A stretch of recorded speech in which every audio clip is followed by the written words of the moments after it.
If you're trying to lose weight, then these 5 small but extremely useful tips can get you on the right track. Let's get right to it.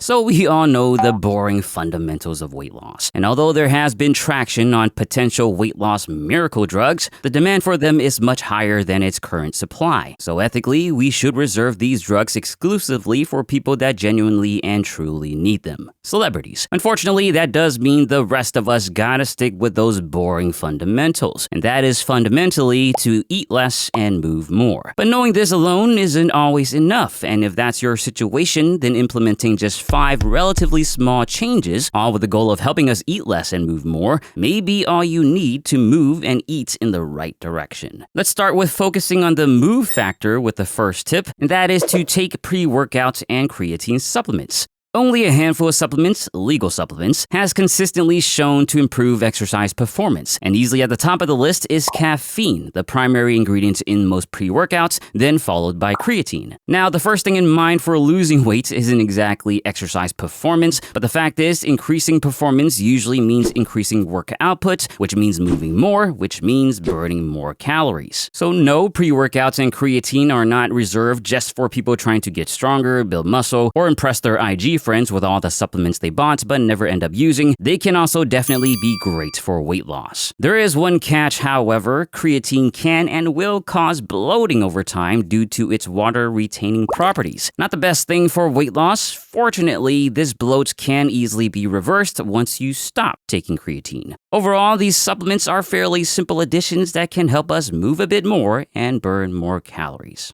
We're going to stick with moving more with the next tip, but with a fairly different approach. Unfortunately, we don't discuss the psychological side of fitness nearly enough. Yet, if you ask anyone, they kind of already know how to lose weight, but the problem is that they struggle with actually following through with it. And that can be due to all sorts of things, but for many, it's likely due to mental or psychological barriers. Now, when it comes to mental health, in the big picture, you do want to manage it by working directly with a mental health professional, and not so much by listening to a geometrically impressive cartoon character. But one small change that might help is simply using one of these guys, a calendar. The goal here is very simple. Just plan out your usual weekly schedule in something like Google Calendar, but very importantly, you want to make sure you add clear times into the calendar for going to the gym. You see, we like to tell ourselves that taking care of our health and fitness is obviously a huge priority. Yet how many times we end up telling ourselves, oh, I have no time for the gym today,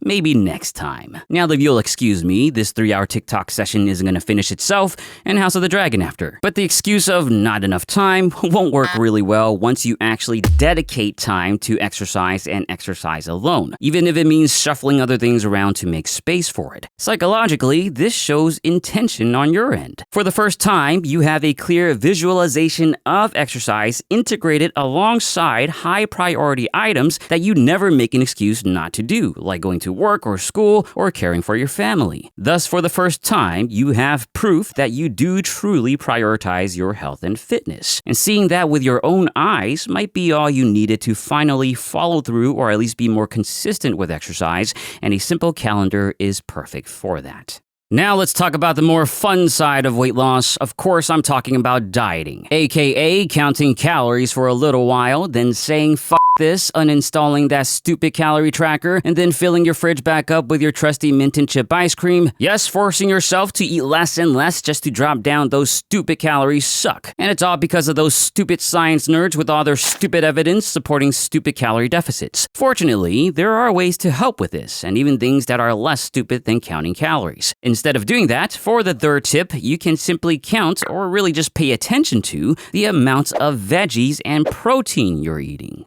Another thing the science nerds have consistently found is that higher consumption of veggies and protein, especially protein, can greatly improve the chances of weight loss success. And really, it's no surprise. Protein is very satiating, especially compared to fats and carbs. Relative to its calorie content, the same can be said for veggies, especially green leafy veggies. Except kale, because kale pronounced backwards is ugh. An increasing satiation or the feeling of fullness can drastically help us eat less overall. So in a surprising turn of events, unlike calories, with protein and veggies, our goal is to see those figures go up.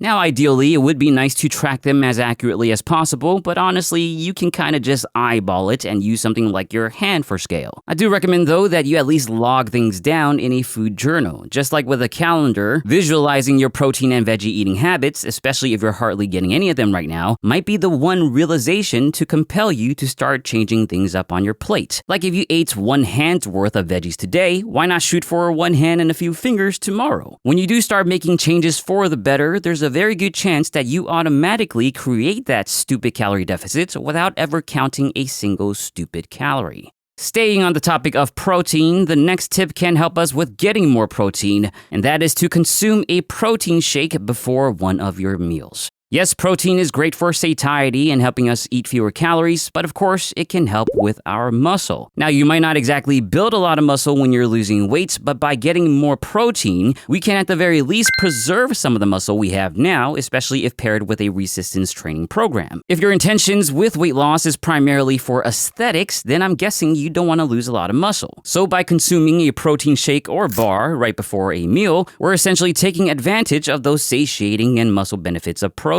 This can be especially useful with meals with very little protein in it. I know for myself, some meals just don't cut it for protein, especially something like leftovers, even for pizza leftovers with double meat lover toppings. Getting that protein beforehand can help me eat less of the calorie-heavy leftovers itself, or at least increase my chances of not reaching for a chunky dessert after. Now, I do mean increasing chances and not fully prevent. Sometimes when the boba milk tea calls, you gotta answer. But a bit of extra protein before a meal can be a good little trick.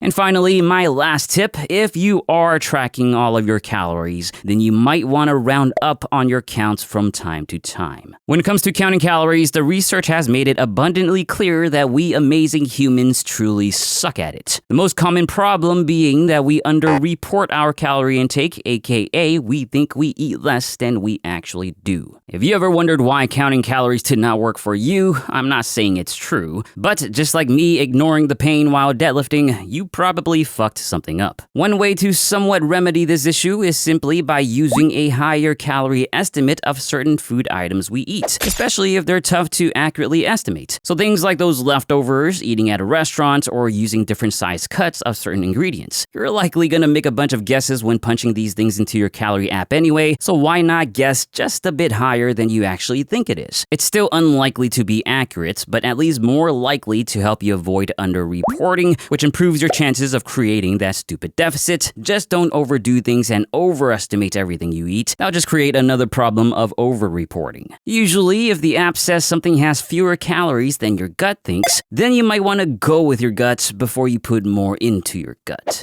So there you have it, 5 changes that can have plenty of impact on your weight loss success without requiring a complete shift in your overall plan. Give it a shot yourself and let me know what you think. If you enjoyed this video, please give it a small thumbs up and share it with your diet-loving friends. Subscribe for more and let me know what you think in the comments. As always, thank you for watching and don't forget to get your protein.